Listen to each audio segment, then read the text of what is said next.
मनुष्य में ये शक्ति है कि वो मन से जैसा सोचता है वैसा ही बनता है। इसलिए संतों ने एक कहानी बताई है, आपने सुनी होगी, फिर से सुनिए।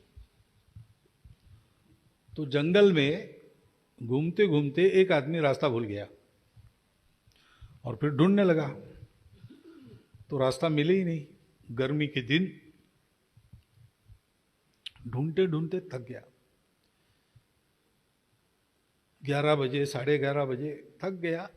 एक बहुत बड़ा पेड़ देखा उसने, अच्छी ठंडी छाया थी उसके, वहां जाके बैठ गया और सोचने लगा। अब उसको पता नहीं वो जो पेड़ था बड़ा, वो था कल्पवृक्ष, यानी जिसके नीचे बैठकर जो इच्छा करते हैं वो तत्काल पूरी होती है।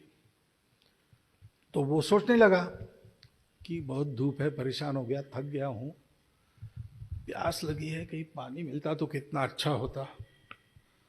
तो न जाने कहां से इतना बड़ा ठंडे पानी का गिलास उसके सामने, सुंदर सुगंधित जल। अब वो प्यास लगी थी, प्यासा था, इसलिए उसने सोचा कुछ नहीं, पानी चाहिए था, पानी सामने दिख गया, पानी पी गया, पूरा गिलास खाली कर दिया। अब जब ऐसा होता है ना तो 1-2 मिनट में फिर भूख लगती है, शरीर के सारे रस फिर से प्रवाहित होने लगते, जठर रस भी प्रवाहित होने लगता है। तो उसको भूख लगी तो उसने कहा पानी की इच्छा हुई तो पानी मिल गया, कितना अच्छा हो गया है। भूख लगी ऐसे ही कहीं से खाना आ जाता तो कितना, तो एकदम सोने की थाली सामने लग गई, 16-17 प्रकार की सब्जी, 4-5 प्रकार की दाल, 8-10 प्रकार की चावल, ये रोटी वो रोटी, बाजरा का रोटला, ये वो सब, और मिठाई 10 प्रकार की।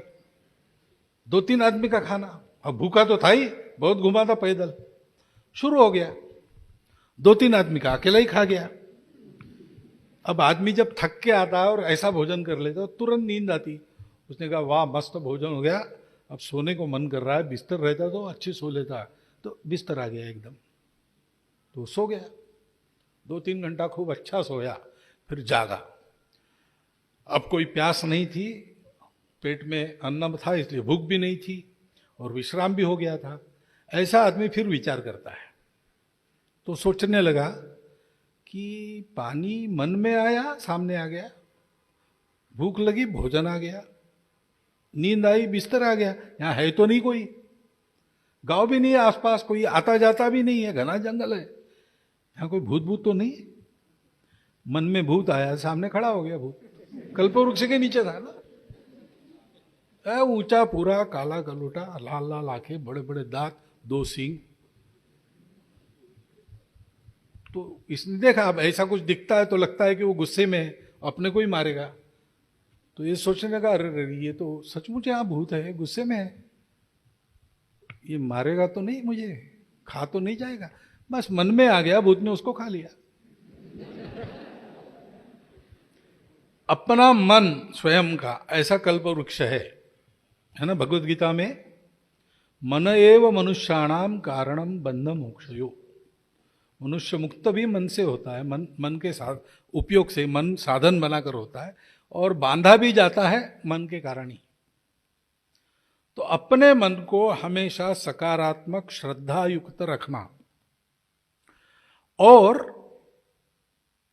जो सुनते हैं पढ़ते हैं वो करना, करने से होता है, न करने से नहीं होता।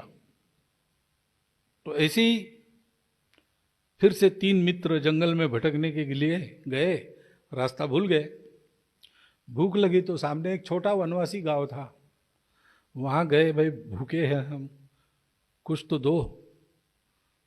तो वनवासी बड़े उदार रहते हैं, तो एक ने दूध दिया, एक ने आटा दिया, एक ने गुड़ दिया, एक पुराना बर्तन एक घर से मिला, माचिस की डिब्बी मिली एक घर से। तो फिर जंगल में जाके पत्थरों का चूल्हा बना के उसमें लकड़ियाँ वगैरह जुटा के सुखड़ी बनाने लग गए। अब गपशप में सुखड़ी बहुत ही सूख गई, इतनी सी बन गई, खाना है 3 लोगों को, क्या करेंगे। तो सच्चे मित्र रहते तो क्या, छोटा थोड़ा था बांट कर खाते, लेकिन वो सही मित्र नहीं थे, इसलिए उन्होंने सोचा एक की भूख मिटती है तो एक खाएगा, लेकिन कौन खाएगा? तो बोले अब खाली पेट हम सो जाएंगे। तो आदमी खाली पेट सोता है तो सपने आते हैं, तो सपने आएंगे। फिर जाग कर सपना बताना अपना, जिसका सपना सबसे अच्छा वो खीर खाएगा। ठीक है, सो गए। थोड़ी देर के बाद एक ने सब दोनों को जगाया, अरे क्या सोए हो, खीर मैं ही खाने वाला हो, इतना सुंदर सपना। तो क्या सपना? बोले मैं नींद में जाग गया सपने में और उठ के जाने लगा। जंगल के बाहर एक शहर था, शहर में कोई दिख नहीं रहा था। खोजते खोजते शहर के मध्य में एक बड़ा मैदान था, वहाँ सब लोग जमा थे, मैंने देखे। तो मैंने एडिया उठा उठा के उस भीड़ में देखा क्या कर रहे हैं। तो बीच में एक हाथी घूम रहा था सूंड में माला लेके। मैंने पूछा क्या है? तो उन लोगों ने कहा ऐसा है, इस शहर की राजकुमारी, उसका विवाह है, बहुत ढूंढे लेकिन योग्य आदमी मिला नहीं, तो हाथी के सूंड में माला दी है, माला जिसको पहनाएगा वो इकलौती लड़की है, उसका पति बनेगा और इस शहर का राजा भी बनेगा। तो मैं मजा देखने खड़ा हो गया। सूंघते सूंघते हाथी मेरे पास आया, उसने मुझे सूंघा ऊपर से नीचे और माला मेरे गले में डाल दी। फिर क्या, लोगों ने मुझे कंधा पर लिया, जुलूस निकला, राजमहल में गए और धूमधाम से बैंड बाजे की आवाज, पटाखों की आवाज में, और उस राजकन्या से मेरा विवाह हो गया। मैं राजा भी बन गया, सुंदर राजकन्या का पति भी बन गया, संपत्ति भी आ गई, और क्या चाहिए, इससे अच्छा सपना क्या होता है?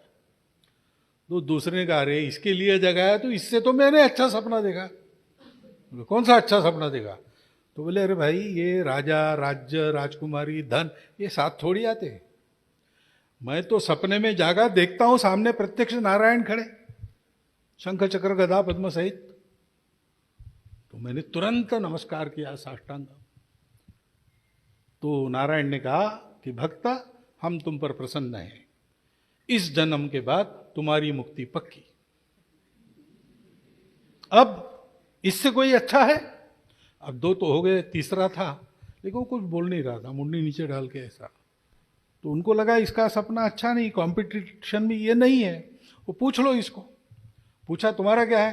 तो नहीं हमारा इतना अच्छा सपना नहीं है, आप दोनों तय करो किसने खाना, मैं तो कंपटीशन में नहीं हूं। नहीं फिर भी बताओ, तीनों का सपना सुनने के बाद ही निर्णय होगा। तो अच्छा आप आग्रह कर रहे इसलिए बताता हूं, फिर मत बता बोलना कि क्यों बताया।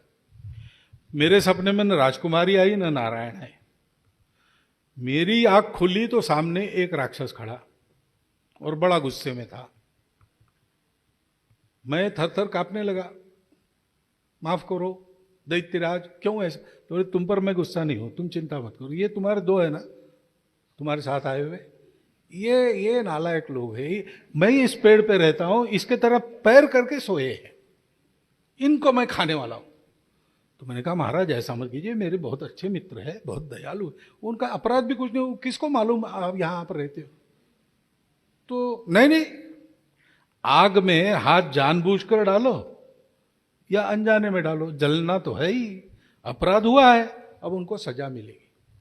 तो मैंने कहा महाराज वो मेरे दोस्त है, तो उनके अपराध की सजा आप मुझे दीजिए, मैं मेरे दोस्तों के लिए मरने के लिए तैयार हूं।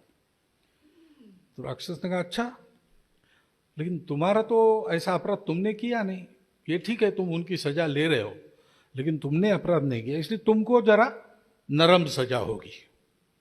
फिर राक्षस ने इधर उधर कहा, पूछा उनके बर्तन में क्या है? तो मैंने कहा महाराज वो सुखड़ी बनी है भूख मिटान।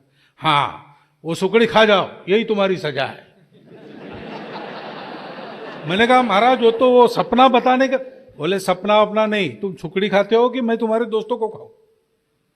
तो क्या करता, आपको बचाने के लिए मुझे सुखड़ी खाने पड़ी। तो दोनों दौड़ के वो बर्तन खोलते तो सुखड़ी गायब।